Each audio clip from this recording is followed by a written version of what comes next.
Bonjour et bienvenue sur Style et Succès, le podcast de la marque Sobel Paris.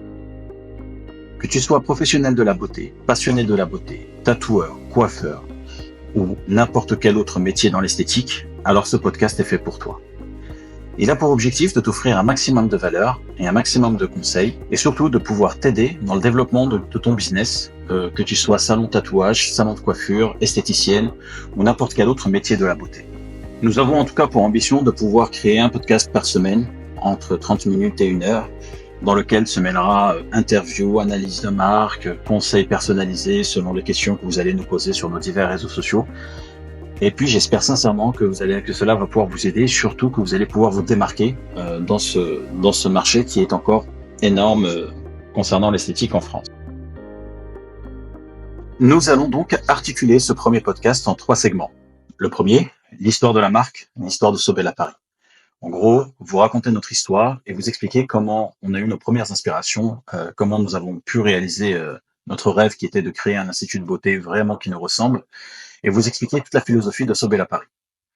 Le deuxième segment est selon nous les clés du succès, les secrets du succès plutôt, dans lequel on va pouvoir vous partager notre stratégie de marque et les leçons que nous avons pu apprendre. Et puis pour finir, nous allons évoquer aussi l'avenir de la marque, l'avenir de Sobel Paris, en vous présentant nos nouveautés et nos innovations prochaines, et notre vision de l'avenir, et surtout comment, selon nous, les métiers de l'esthétique et de la beauté sont amenés à évoluer. Mais avant de commencer, je vais vous présenter d'abord notre marque, qui nous sommes et ce que nous avons fait. Je suis Mohamed, le cofondateur de la marque Sobel Paris. J'ai une expérience de plus de 15 ans dans le domaine marketing et dans l'acquisition de clients. Et donc, avec mon expertise et mon expérience, je vais pouvoir aussi vous partager des secrets marketing et vous apprendre comment vous allez pouvoir générer vos premiers euros et puis pouvoir aussi développer votre business comme vous en avez envie pour qu'il vous ressemble vraiment.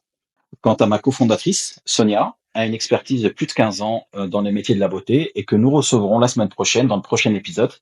Et elle, quant à elle, elle vous apportera une vision un petit peu plus du métier de l'esthétique et puis qui vous apportera aussi des précisions beaucoup plus techniques sur les prestations que l'on propose, puis sur toutes les idées qu'elle a pu avoir pour développer le salon au sein même de l'Institut.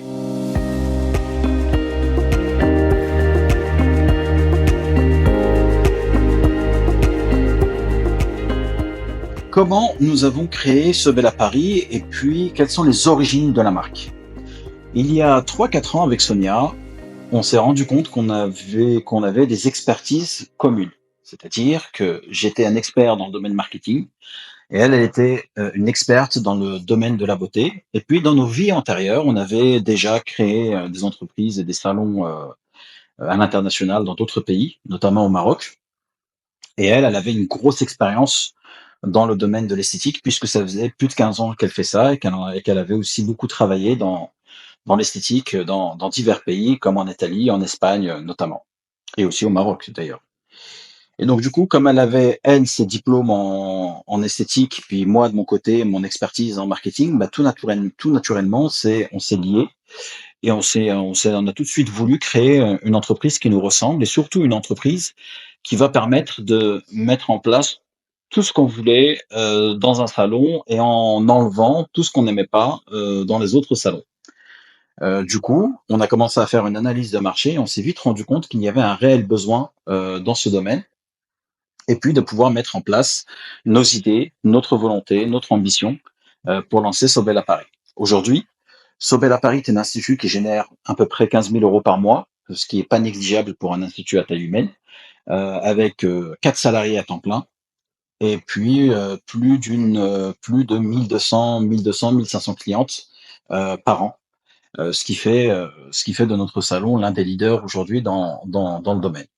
On a très vite compris, on a fait énormément d'erreurs au début, c'est-à-dire qu'on a commencé par vouloir faire beaucoup de prestations et qu'on a commencé à vouloir s'éparpiller. Donc la première leçon que nous avons tirée de cette expérience, c'est OK, ça ne sert à rien de faire énormément de prestations et de services.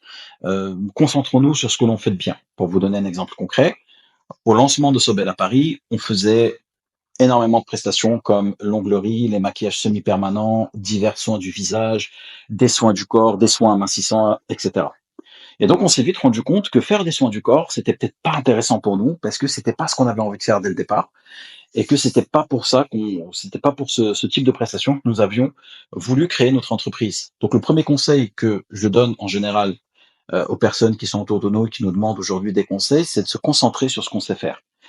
Il y a deux écoles. Il y a une école qui vous dit qu'il faut développer un maximum de compétences pour aller chercher un maximum de savoir, etc. Et puis une autre école qui va vous dire, ben non, concentrez-vous sur, améliorez-vous déjà sur les compétences que vous avez déjà, sur ce que vous savez faire et ce que vous aimez faire, et devenez vraiment un expert de la prestation que vous avez envie d'offrir. Si vous aimez l'anglerie, si vous aimez la prothésie angulaire, eh bien, développez, poncez le sujet de la prothésie angulaire pour être vraiment un expert de ce sujet et ensuite pouvoir passer à autre chose.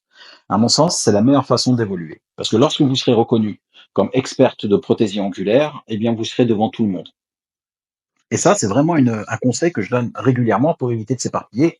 Parce que si vous avez envie de faire des soins amincissants, de la prothésie angulaire, des soins du visage, de l'épilation, etc., vous allez vous perdre. Et en plus, en termes de ressources, ce sera beaucoup plus compliqué pour vous de réussir et de poncer un sujet comme l'onglerie, pour reprendre l'exemple que j'ai donné précédemment, que d'être expert dans tous les domaines, qui, à mon sens, n'est pas opportun et n'est pas idéal.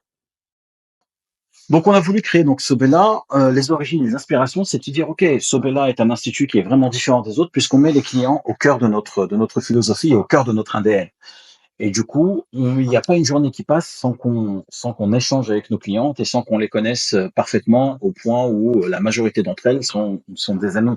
Et forcément, c'est beaucoup plus simple aujourd'hui de pouvoir piloter un business quand vous connaissez très précisément vos clients, parce que ça vous permet de leur donner ce dont elles ont besoin au moment où elles ont besoin.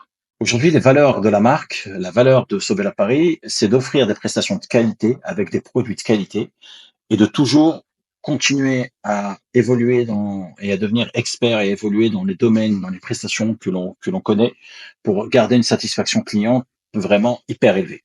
Pour preuve, on est le premier institut aujourd'hui sur Trustpilot avec la note la plus élevée qui est aux alentours de 4,6, je crois, au moment où j'enregistre ce podcast. Ce qui prouve aujourd'hui que cette philosophie, cette vision de marque est plutôt assez bonne et qu'elle nous a plutôt bien réussi. Comment vous allez pouvoir aujourd'hui, vous, intégrer cette idée dans votre business? Eh bien, premièrement, c'est de pouvoir faire, comme je le disais en amont, un benchmark de tous les salons qui sont autour de vous.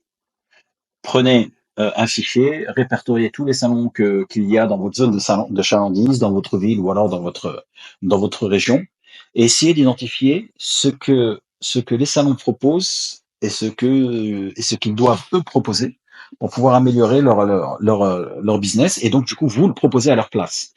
Pour vous donner un exemple concret, il y avait énormément de salons donc sur Paris et la région parisienne qui proposaient de la prothésie angulaire, du chablon ou alors du gel ou des techniques de prothésie angulaire. Et donc nous, on a tout de suite voulu proposer une technique de prothésie qui est encore très peu connue, qui s'appelle le Gelix. Donc la pose American Gelix, c'est une technique qui vient des États-Unis et qui est encore très peu connue au point où on a énormément de confrères qui nous contactent pour se faire former à cette technique. On en a fait aujourd'hui l'une des spécialités de notre salon. Et donc du coup, forcément, les gens aujourd'hui nous connaissent beaucoup pour cette pose de Gelix, puisque c'est une pose qui a énormément de bienfaits. Sonia vous en parlera beaucoup plus que moi, qui a énormément de bienfaits par rapport aux autres techniques comme le chablon ou les capsules ou que sais-je. Et donc forcément, lorsqu'on a identifié ce besoin-là, on a vu qu'il y avait énormément de personnes qui pouvaient être intéressées par cette technique. Et on a commencé tout de suite à la présenter et tout de suite à se dire, OK, ça peut être aujourd'hui vraiment un élément différenciant. Donc le premier conseil que j'ai à vous donner, c'est trouver l'élément différenciant qui va venir vous mettre devant tous les autres salons. Et ça, peu importe leur taille, hein. Aujourd'hui, vous avez des grandes chaînes de salons, des grandes chaînes d'instituts de beauté qui existent.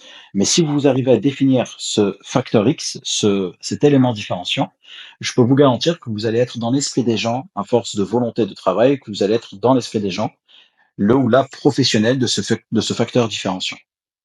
Bien évidemment, l'exemple que je viens de vous donner avec les techniques de prothésie angulaire et notamment celle du Gelix est transposable aussi à tous les autres métiers de l'esthétique et de la beauté. Par exemple, si vous êtes coiffeur, ben vous allez chercher autour de vous les salons de coiffure qui proposent des prestations de coiffure, mais aussi qui ne proposent pas certaines prestations, et ainsi pouvoir vous différencier. Vous pouvez mettre en place, par exemple, des techniques de coloration bien particulières, des techniques de tressage de cheveux bien particulières aussi, qui n'existent pas autour de vous, et ainsi pouvoir vous démarquer de votre concurrence. Et cet exemple-là, il est aussi valable pour les tatoueurs, les médecins esthétiques ou n'importe quel autre domaine dans les métiers de la beauté.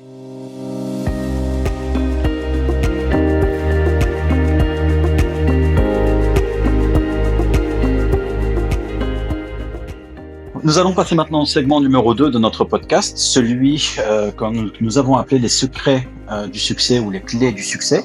Et donc l'idée, c'est de vous partager les stratégies de marque que nous avons mis en place pour Sobel à Paris, et puis aussi les leçons que nous avons apprises suite à notre expérience, et puis de rentrer un petit peu plus en détail dans ces leçons-là et dans les défis qu'on a pu relever.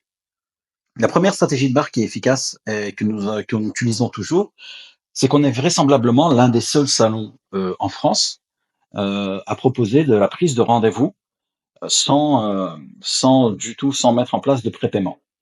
Et donc en fait, cette prise de rendez-vous sans prépaiement, qui est une technique contre-intuitive, parce qu'aujourd'hui, quand vous allez sur des plateformes de réservation ou quand vous allez chez des concurrents, tout le monde vous propose de prépayer votre rendez-vous en laissant un acompte pour pouvoir valider ce qu'on appelle les no-shows, donc les gens qui prennent rendez-vous et qui ne viennent pas. Ce sujet-là a fait l'objet d'énormément de conversations en interne. Parfois on était d'accord, parfois on ne l'était pas. Et donc le fait de pouvoir discuter de ce sujet, on s'est vite rendu compte qu'il l'un des éléments différenciants et l'une des stratégies de marque que nous allons proposer aussi, c'est de proposer des rendez-vous sans prépaiement. Alors ça peut paraître aujourd'hui totalement contre-intuitif. On peut très bien se dire, ok, mais si je fais pas prépayer mes clients, je vais avoir énormément de rendez-vous qui vont être réservés, qui derrière ne vont pas être honorés, etc. Et ben c'est vrai.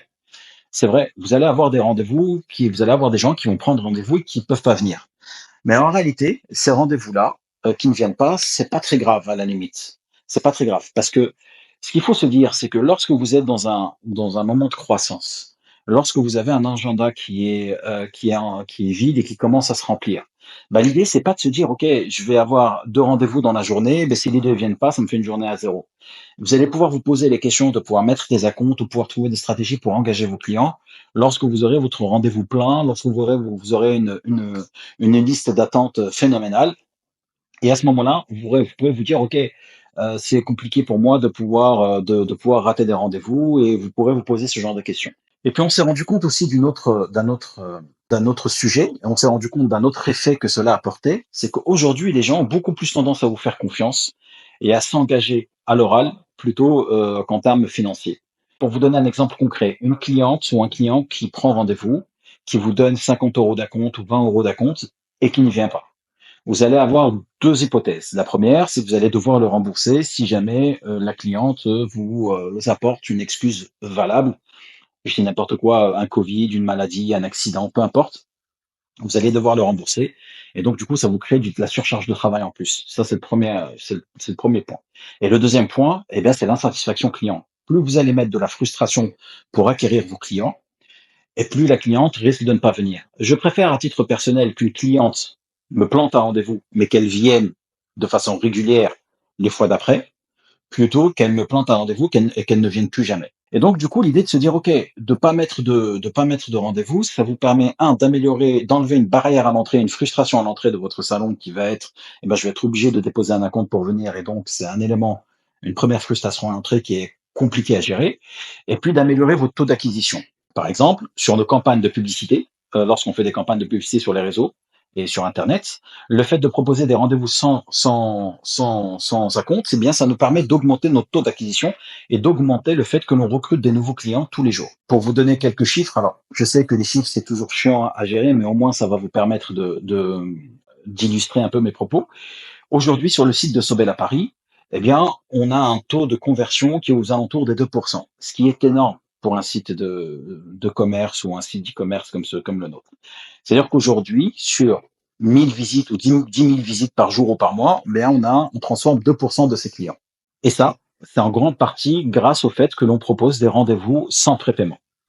Et donc, ça permet de pouvoir bien gérer son planning. Alors, ça vous demande aussi une organisation bien particulière parce que les gens qui s'inscrivent sans prépaiement à votre rendez-vous, il faut les relancer, il faut mettre en place des stratégies en interne qu'on pourra voir plus en détail sur les prochains épisodes si cela vous intéresse. Mais en tout cas, la première leçon que nous, on a tirée de cette technique, c'est de se dire, OK, eh bien, on accepte de jouer le jeu et d'avoir des rendez-vous refusés si notre taux d'acquisition augmente. Du coup, ce que vous perdez d'un côté, vous le récupérez de l'autre. Alors, cette première technique de la prise de rendez-vous sans prépaiement, elle est naturellement à tester chez vous. Testez-la. Regardez comment vos clients réagissent à cette proposition. Et puis, c'est aussi un argument marketing ultra puissant, puisque vous allez vous différencier de tous les autres instituts, et puis surtout, vous allez pouvoir gérer vos rendez-vous de façon meilleure, et puis de pouvoir apporter une grande valeur et une grande satisfaction des clients. Parmi les techniques qu'on a utilisées, c'est pas la seule. On a eu énormément de techniques, on a utilisé énormément de techniques en marketing. Je vous les donne un petit peu en vrac parce que c'est pas trop le sujet de cet épisode. Cet épisode, c'est plutôt un épisode pour nous présenter, mais on pourra rentrer dans les détails dans les prochains épisodes, donc la semaine prochaine par exemple. Mais parmi aussi les autres techniques qu'on a utilisées, c'est de créer nous-mêmes nos propres publicités. Alors vous allez me dire, ok, c'est facile pour vous parce que toi, tu es expert dans le domaine, donc facilement tu sais quoi faire. Mais en réalité, ce qu'il faut savoir, c'est que les plateformes publicitaires comme Facebook, Google, Instagram ou ce que vous voulez, des plateformes qui sont à portée de tout le monde à partir du moment où on peut aujourd'hui se former un minimum sur le sujet et pouvoir automatiser et intégrer en interne dans sa réflexion stratégique le fait de pouvoir faire soi-même ses propres publicités. Cela, à mon sens, a trois effets positifs. Le premier, c'est que vous allez apprendre à maîtriser vos coûts publicitaires et vos budgets publicitaires.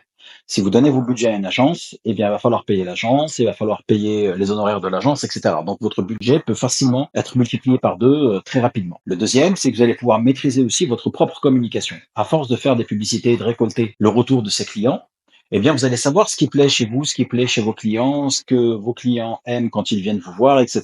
Et donc, orienter votre discours publicitaire et votre discours d'acquisition autour des feedbacks clients que vous allez recevoir. Il y a un exercice que j'aime bien faire à titre personnel avant de faire une publicité, c'est que je prends tous les commentaires positifs ou négatifs que je reçois sur la plateforme Trustpilot, qui est une plateforme certifiée de commentaires en ligne. Et donc, ça vous évite d'avoir des faux commentaires grâce à la technique de Trustpilot. Donc, je prends et je lis tous les commentaires que l'on reçoit pour voir quels sont les détails et quels sont les arguments qui se décachent le plus de la part de mes clients. Par exemple, si j'ai beaucoup de clientes qui disent que ce qu'elles aiment chez mon institut, eh bien, ça va être la qualité des prestations qu'elles reçoivent, la qualité des conseils qu'on leur donne, etc., eh bien, ça me permet d'avoir une vision et un angle qui va me permettre de développer mon message publicitaire de façon à être le plus pertinent possible. Donc, à mon sens, c'est très important, ce sujet est très important. Et du coup, ça permet aussi de pouvoir avoir une vision éclairée de son champ de compétences et une vision éclairée de l'angle marketing qu'on veut avoir.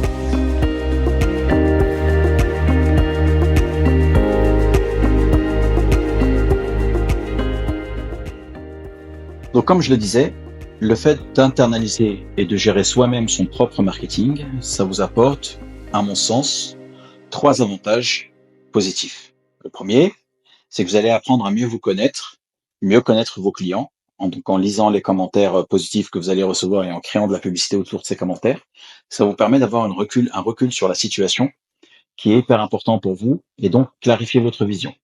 Le deuxième point, c'est que ça va aussi vous permettre de maîtriser aujourd'hui les nouveaux outils qui s'offrent à nous pour pouvoir créer son propre contenu et créer ses propres publicités. Et le troisième point positif, à mon sens, est celui de l'apprentissage. Puisque plus vous allez utiliser les segments publicitaires ou les outils publicitaires qui s'offrent à nous, et plus vous aurez un apprentissage sur le domaine du marketing de la beauté qui va être opportun. Savoir délivrer le bon message au bon moment à la bonne clientèle. C'est ce qu'on appelle en marketing le product market fit. Le product market fit, c'est de se dire, OK, j'ai un produit ou j'ai un service, j'ai défini ma typologie de clients. Maintenant, quel message j'utilise pour que mon produit ou mon service véhicule le bon message publicitaire au bon client au bon moment? Il y a beaucoup aujourd'hui de professionnels de la beauté, que ce soit des médecins esthétiques, des tatoueurs, des coiffeurs, etc., qui ne font pas cet exercice-là. Et du coup, forcément, le fait de pouvoir ferrailler partout et de dépenser son énergie de façon un peu brouillonne, eh bien, ça vous évite de atteindre ces trois avantages que je viens de citer. Et donc, à mon sens, il est très important, l'une des leçons qu'on a appris, nous, à notre sens, c'est qu'il est très important de pouvoir gérer son propre marketing en interne et de se former sur ce domaine-là pour pouvoir avoir le recul nécessaire pour développer son business. Aujourd'hui, le plus important la leçon la plus importante que nous avons apprise durant toutes ces années d'expertise, eh bien, c'est de rester agile. Qu'est-ce que j'entends par rester agile? Rester agile signifie qu'il ne faut pas vous embourber dans des décisions que vous prenez et sur lesquelles il n'y a pas de résultat.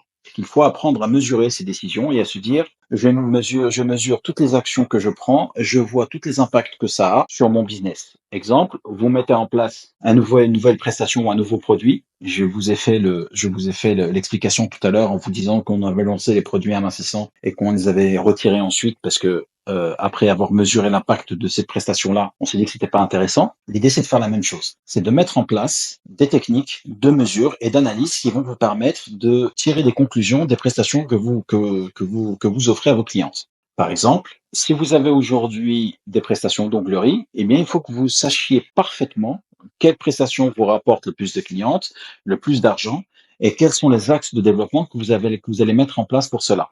Il y a une phrase que je dis régulièrement qui est « on peut améliorer que ce qu'on mesure ». Et le fait de pouvoir mesurer toutes vos actions, ça va vous permettre de définir ensuite des axes d'amélioration et des axes de progression qui vont vous permettre de toujours être meilleur dans ce que vous proposez.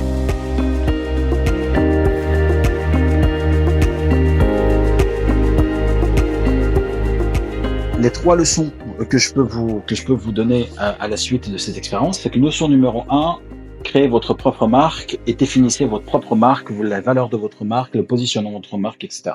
Leçon numéro 2, internalisez votre marketing en interne et apprenez à parler à vos clientes et à donner le bon message au bon moment et de la bonne façon. Et leçon numéro 3, réfléchissez et restez agile. Mesurez les actions que vous faites, mesurez les prestations que vous faites. Ça peut être dans un premier temps de façon totalement brouillonne et puis dans un second temps, mettre des outils en place. Et là, on pourra vous aider, nous, aujourd'hui, par le biais de ce podcast ou par le biais des formations que l'on propose ou par le biais de notre expérience. On pourra vous aider et vous donner des conseils sur ces 3 sujets-là. Alors aujourd'hui, quel est l'avenir de la marque Sobel à Paris? Eh bien, en réalité, on a 3 segments sur lesquels on travaille ou 3 axes sur lesquels on travaille. Le premier est de continuer à développer Sobel à Paris à l'international. Donc aujourd'hui, on va continuer à développer la marque en France et puis on a des projets d'ouverture dans d'autres pays qui sont en cours. Et donc pour nous, c'est vraiment une stratégie et un élément qui est important pour nous puisqu'on a l'impression d'avoir apporté quelque chose qui n'existait pas auparavant dans le domaine des instituts de beauté et donc on veut vraiment faire en profiter un maximum de femmes là où on pourra le faire. C'est le premier axe. Le deuxième axe est celui de la formation. C'est-à-dire qu'on s'est rendu compte aujourd'hui qu'avec les techniques que nous avons mis en place, eh bien qu'il était dommage de pas les fournir aux personnes qui sont passionnées, qui veulent aussi devenir professionnels des métiers de la beauté. On a testé ces stratégies notamment chez des salons de tatouage avec lesquels on travaille, qui nous ont demandé conseil, chez des médecins esthétiques aussi, puis chez d'autres personnes qui sont dans des salons de beauté, des instituts de beauté, pour lesquels on a partagé nos infos et qu'on suit régulièrement et qu'on forme. Et donc, du coup, vraiment, ce côté formation, eh bien, ça va nous permettre de vous partager les techniques marketing qu'on utilise et les techniques aussi beauté qu'on utilise, comme vous formez au maquillage semi-permanent, vous formez à la prothésie ongulaire ou vous formez aux soins du visage. Et puis le troisième axe que l'on souhaite développer dans un avenir très proche et qu'on a commencé à développer d'ailleurs, c'est ce qu'on a appelé le Sobella Network. Le Sobella Network est un groupe qui est totalement gratuit pour le moment, est un groupe de professionnels de la beauté que l'on réunit au même endroit et puis sur lequel on va travailler pour pouvoir apporter un maximum de valeur et s'entraider. On est convaincu aujourd'hui que le fait de s'entraider, le fait de pouvoir échanger tous ensemble et peu importe notre niveau, ça permet d'être bénéfique à tout le monde. Ça permet aux novices de devenir beaucoup plus expertes dans leur domaine et ça permet aux experts d'avoir une vision un petit peu plus nouvelle de la nouvelle génération qui arrive. Et donc, on est convaincu qu'en mélangeant ces typologies de personnes, donc en mélangeant les divers professionnels de la beauté, les diverses techniques qu'on peut avoir, eh bien, ça va nous permettre à tous de gagner en valeur. Et donc, c'est dans cet esprit-là que nous avons créé la Sobella Network. Ce premier podcast est maintenant terminé. J'espère sincèrement qu'il vous aura appris beaucoup de choses, qu'il vous aura apporté beaucoup de valeur.